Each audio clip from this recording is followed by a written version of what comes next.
কিছুক্ষণ পূর্বে মূলত তিনি হাবিবুল্লাহ বাহার কলেজে এসেছিলেন একটি ইনভাইটেশনে, পাশাপাশি তিনি তাদের নির্বাচনী গণসংযোগ কার্যক্রম চালানোর জন্য। তবে তিনি এখানে আসার পরপরই এই ক্যাম্পাসে উত্তাল পরিস্থিতি অর্থাৎ উত্তেজনা সৃষ্টি হয়। পরবর্তীতে তাকে ঘিরে ভুয়ো ভুয়ো স্লোগান দিতে শুরু করে শিক্ষার্থীরা।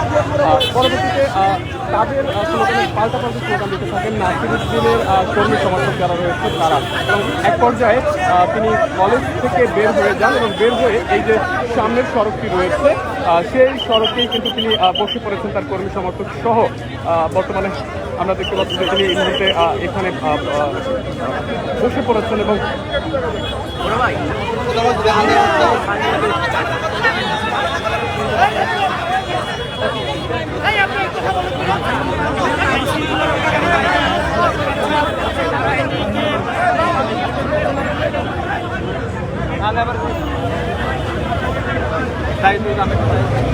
নিয়েছেন নাসিরুদ্দিন।